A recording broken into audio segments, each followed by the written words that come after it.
Wratislav by Saki. The Graffin's two elder sons had made deplorable marriages. It was, observed Clovis, a family habit.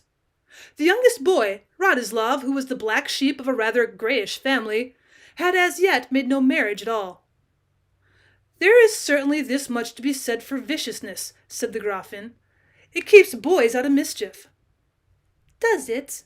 asked the Baroness Sophie, not by way of questioning the statement, but with a painstaking effort to talk intelligently. It was the one matter in which she attempted to override the decrees of Providence, which had obviously never intended that she should talk otherwise than inanely. "I don't know why I shouldn't talk cleverly," she would complain. "My mother was considered a brilliant conversationalist." "Well, these things have a way of skipping a generation," said the Gräfin. "That seems so unjust," said Sophie.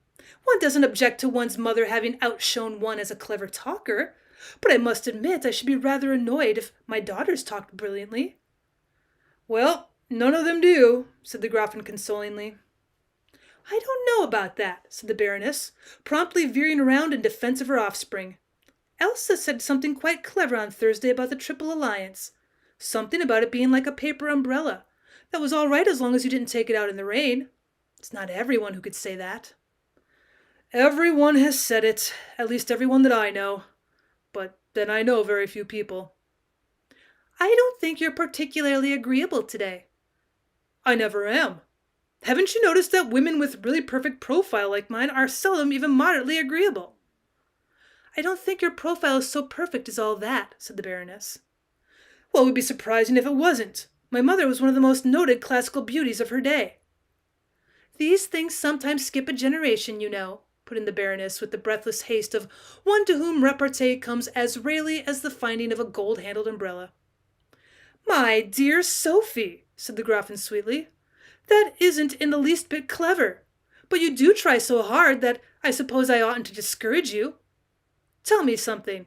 Has it ever occurred to you that Elsa would do very well for Wratislav? It's time he married somebody. Why not Elsa?" "Elsa? Marry that dreadful boy?" gasped the Baroness.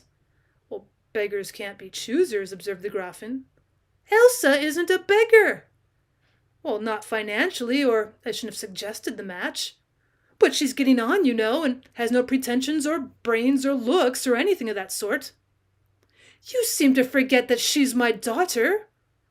"That shows my generosity. But seriously, I don't see what there is against Wratislav. He has no debts, at least nothing worth speaking about. But think of his reputation. If half the things they say about him are true, well, probably 3/4 of them are. But what of it? You don't want an archangel for a son-in-law." "But I don't want Wratislav. My poor Elsa would be miserable with him." "Well, a little misery wouldn't matter very much with her. It would go so well with the way she does her hair, and if she couldn't get on with Wratislav, she could always go and do good among the poor." The Baroness picked up a framed photograph from the table. "Well, he certainly is very handsome," she said doubtfully, and added even more doubtfully, "I dare say my dear Elsa might reform him." The Gräfin had the presence of mind to laugh in the right key. 3 weeks later the Gräfin bore down upon the Baroness Sophie in a foreign bookseller's shop in the Graben, where she was possibly buying books of devotion, though it was the wrong counter for them. "I just left the dear children at the Rodenstalls," was the Gräfin's greeting. "Were they looking very happy?" asked the Baroness. "Wratislav was wearing some new English clothes, so of course he was quite happy. I overheard him telling Tony a rather amusing story about a nun in a mousetrap, which won't bear repetition. Elsa was telling everyone else a witticism about the Triple Alliance being like a paper umbrella, which seems to bear repetition with Christian fortitude." "Did they seem much wrapped up in each other?" "Well, to be candid, Elsa looked as if she were wrapped up in a horse rug.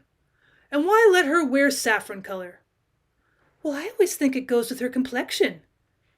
"Well, unfortunately it doesn't. It stays with it. Ugh! Don't forget you're lunching with me on Thursday." The Baroness was late for her luncheon engagement the following Thursday. "Imagine what has happened!" she screamed as she burst into the room. "Well, something remarkable to make you late for a meal," said the Gräfin. "Elsa has run away with the Rodenstall's chauffeur." "Well, colossal." Such a thing as that no one in our family has ever done, gasped the Baroness. Well, perhaps he didn't appeal to them in the same way, suggested the Gräfin judicially. The Baroness began to feel that she was not getting the astonishment and sympathy to which her catastrophe entitled her. Well, at any rate, she snapped, now she can't marry Wratislav. Well, she couldn't in any case, said the Gräfin. He left suddenly for abroad last night. For abroad? Where? Well, for Mexico, I believe. Mexico? But what for? Why Mexico? You know, the English have a proverb. Conscience makes cowboys of us all. Well, I didn't know Wratislav had a conscience. My dear Sophie, he hasn't. It's other people's consciences that send one abroad in a hurry. Now, let's go and eat.